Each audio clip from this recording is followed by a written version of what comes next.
Chers compatriotes, je vous demande de bien vouloir excuser mon retard.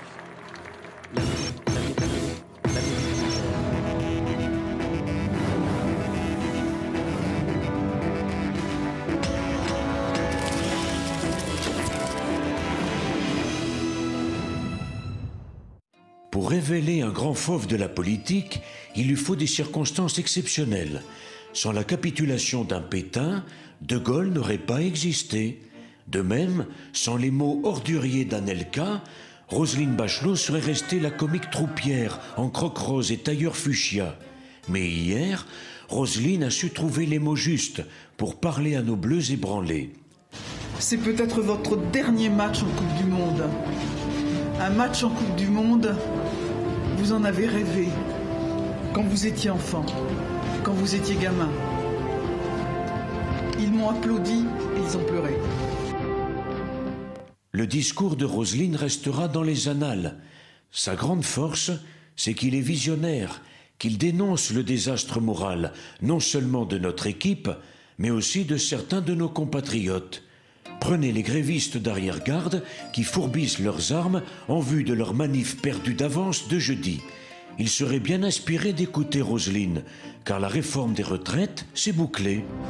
Ce n'est pas seulement un mauvais moment à passer, rien ne sera plus comme avant.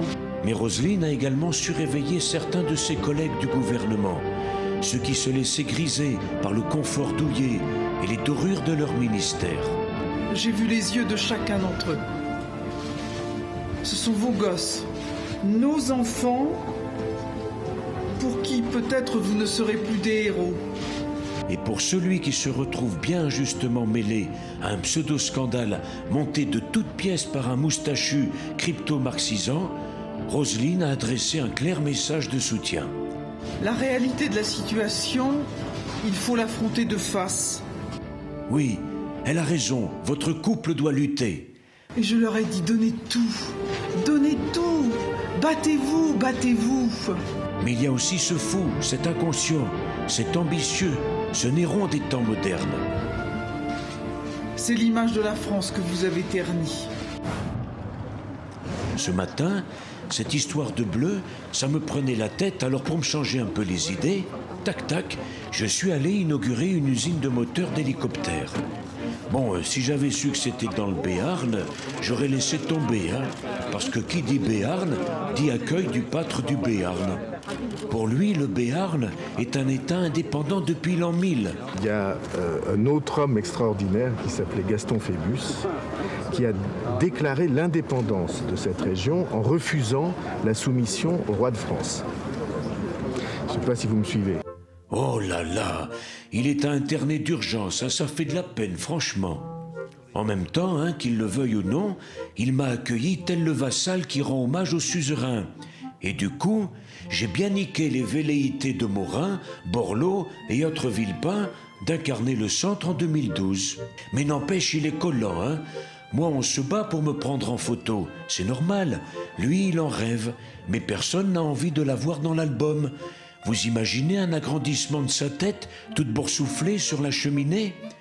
Pour les poignées de main, pareil, il me marquait à la culotte.